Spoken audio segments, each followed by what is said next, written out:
धर्मनगरी काशी के बारे में कहा जाता है 7 वार और 9 त्योहार। और जब बात हो महाशिवरात्रि की तो अपने आराध्य भगवान विश्वनाथ से जुड़े इस महापर्व को उत्साह के साथ वाराणसी में मनाया जाता है।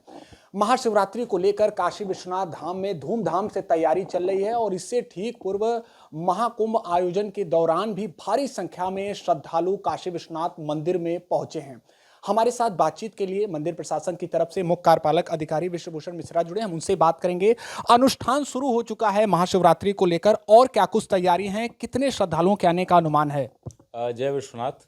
श्री काशी विश्वनाथ धाम में अनुष्ठान निश्चित रूप से प्रारंभ हो चुके हैं। जो हमारे नवाचार अनुष्ठान हैं उनके अंतर्गत महाशिवरात्रि से पूर्व जो हमारे धाम के जितने प्रधान महादेव हैं सभी का रुद्राभिषेक करने की परंपरा गत वर्ष से प्रारंभ की गई थी, तो उसका निश्चित रूप से पालन इस वर्ष भी किया जाएगा। और इसके लिए जो शिवरात्रि महोत्सव जिसको हम नाम देते हैं, जो शास्त्रीय उत्सव का हमारा आयोजन होता है, उसका प्रारंभ कल निकुंभ विनायक विघ्नहर्ता भगवान गणेश की आराधना के साथ प्रारंभ किया जा चुका है। अभी कल परसों नरसों अगले 3-4 दिन लगातार ये आयोजन चलता रहेगा, जिसमें अलग अलग विग्रहों पर रुद्राभिषेक किया जाएगा। इस वर्ष का नया एडिशन ये होगा कि जो महाशिवरात्रि की रात्रि में एक विग्रह पर जो महारुद्राभिषेक संपन्न करना चाहिए, क्योंकि वह कहते हैं कि अनुष्ठान की रात्रि होती है, तो वह भी इस बार न्यास के द्वारा संपन्न कराई जाएगी।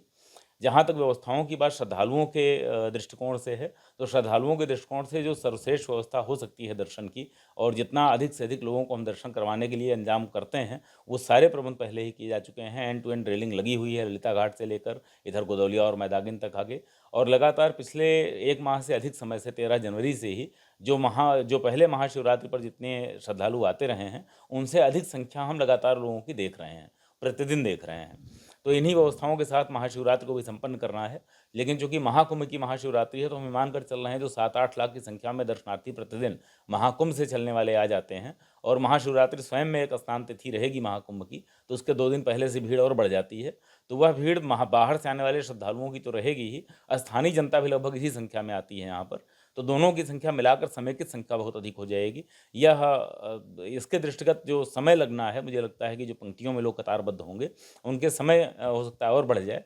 तो सामान्य जन से हम लोगों ने एक अपील की है, बार बार हम लोग प्रेस नोट, मीडिया नोट भी जारी कर रहे हैं इस बारे में, और ये अपील कर रहे हैं अपने सोशल मीडिया चैनल्स के माध्यम से भी कर रहे हैं, और आपके चैनल के माध्यम से भी सभी दर्शकों से हम अपील करते हैं कि जो यहाँ पर दर्शन का जो भी कार्यक्रम आप बना रहे हैं, इसमें निःशक्त जन जो हैं, किसी कारण जो दिव्यांग हैं, वृद्ध हैं, छोटे बालक हैं, वह कृपया उस दिन थोड़ा सा ऑनलाइन दर्शन करना प्रेफर करें हमारे यूट्यूब चैनल से अथवा हमारे सोशल मीडिया चैनल से, क्योंकि रास्ते में आने के बाद लंबे समय तक भूखे रहकर, प्यासे रहकर, कोई हम पानी का पूरा प्रबंध मंदिर परिसर के भीतर कर रहे हैं, बाहर भी तमाम स्वयंसेवी संस्थाएं उस दिन उसका कार्य कर रही हों, इसके बाद भी कई बार वो नाकाफ़ी होता है। अगर शरीर अगर अंदर से सशक्त नहीं है तो समस्या होती है, तो लोग अगर घर से करेंगे तो उनके लिए बेहतर होगा।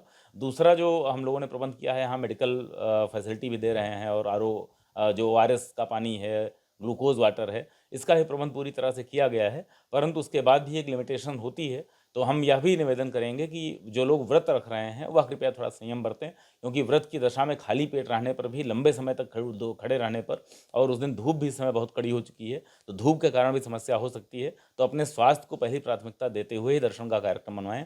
तीसरा एक जो लिमिटेशन इस बार महाशिवरात्रि पर रहेगी, वो चूँकि यह महाकुंभ की महाशिवरात्रि है, तो महाकुंभ पर अखाड़ों के नागा सन्यासी भी आए होते हैं, और नागा सन्यासी जब भी पहुंचते हैं यहाँ, सुबह दोपहर शाम जिस समय भी आते हैं, तो लगातार 3-4 घंटे लगभग उन्हीं का दर्शन चलता है। उसमें दर्शन में अवरोध उत्पन्न हो जाता है, यहाँ स्पीड कम हो जाती है। तो ये सारे कॉन्स्टेंट्स हैं जो धाम के द्वारा बार बार अवगत कराए जा रहे हैं, और जनता से सहयोग की इसमें अपेक्षा की जा रही है। सर, स्वाभाविक तौर पर महाकुंभ आयोजन से बड़ी संख्या में नागा साधु पहुंचेंगे, उस दौरान मंदिर में क्या व्यवस्थाएं तय रहेंगी? क्या जो आम श्रद्धालु हैं उनके लिए उस समय अवधि तक प्रवेश रोका जाएगा? हाँ, उस समय आम श्रद्धालुओं का दर्शन कुछ समय के लिए रुक जाता है, क्योंकि नागा सन्यासी ही पूरी तरह से यहाँ पर अपना दर्शन प्रारंभ कर लेते हैं, और उनकी चूँकि पुरानी परंपरा रही है, सन्यासियों की ही काशी है प्रारंभ से, तो उनको रोका भी नहीं जा सकता, और रोकना उनको सनातन आचार विचार के विरुद्ध भी है। तो नागा सन्यासी पूरी तरह दर्शन करते हुए निकलते हैं, शिव की सेना है, और उस समय जब आएंगे तो उनका हम पुष्प वर्षा से उनका स्वागत भी करते हैं, और उनके दर्शन के बाद फिर पुनः सामान्य श्रद्धालुओं के लिए चालू होता है। तभी मैंने कहा कि इस बार हमारे पास समय कम है, दर्शनार्थियों की संख्या अधिक है, तो बहुत ही जनता के और मंदिर प्रशासन के सहयोग के साथ ही यह पर्व संपन्न हो पाएगा। तो जनता से बार बार और निरंतर सहयोग की अपील हम लोग जारी कर रहे हैं। स्वाभाविक तौर सर, इस समय भी 11 बजे के बाद तक मंदिर परिसर खुला है। उस समय महाशिवरात्रि अवधि तक 26-27 की अगर हम बात कर लें, तो तकरीबन कितने समय तक अनवरत मंदिर का जो परिसर है वो खुला रहेगा भक्तों? वैसे तो 26 तारीख को प्रातःकाल मंगला आरती के बाद से दर्शन प्रारंभ होंगे और ये निरंतर दिनांक 27 तारीख की रात चलेंगे, पूरी रात दर्शन होगा।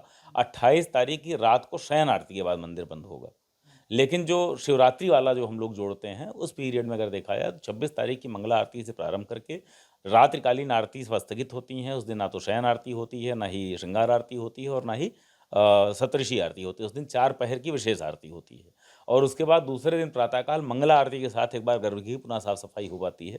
तो वो हम मानते हैं कि 32 घंटे का जो स्टैंडर्ड पीरियड है, रात 2:30 बजे से लेकर और अगले दिन में 11:30 बजे तक, एक दिन बाद वाले दिन में, तो ये 32 घंटे निरंतर शिवरात्रि वाले दर्शन चलते हैं। उसके बाद चीज़ें पिछले वर्षों का अनुभव रहा है कि सामान्य हो जाती हैं। एक अंतिम सवाल, आपने दिव्यांगजनों के लिए एक अपील की है कि अगर संभव हो तो आप ऑनलाइन भी दर्शन कर सकते हैं। इसके अलावा आम श्रद्धालुओं से महाशिवरात्रि को लेकर आप क्या खास अपील करना चाहेंगे? क्योंकि 3 से 4 किलोमीटर तक की लंबी कतार लगी हुई है, लोग लगातार दर्शन करने के लिए पहुंच रहे हैं और संभावना यहाँ तक है कि 10 लाख से अधिक लोग पहुंच सकते हैं। तो ऐसे में एक अपील क्या रहेगी?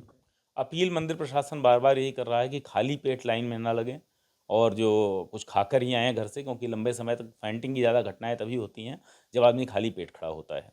और दूसरा, दर्शनार्थी अपने शरीर की क्षमता के अनुसार यह देखते हुए और जो निःशक्त जन हैं उनसे अपील है कि वो घर से ही दर्शन कर लें। सामान्य दर्शनार्थी जो आ रहे हैं वो भी अपने संयम का परिचय दें और यह मान कर रहे हैं कि लंबा समय लगेगा लाइन में, तो उनको इस अनुसार दर्शन करने होंगे।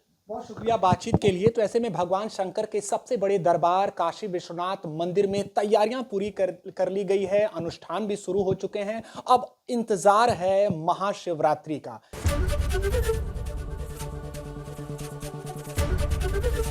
एबीपी गंगा, खबर आपकी, जुबान आपकी।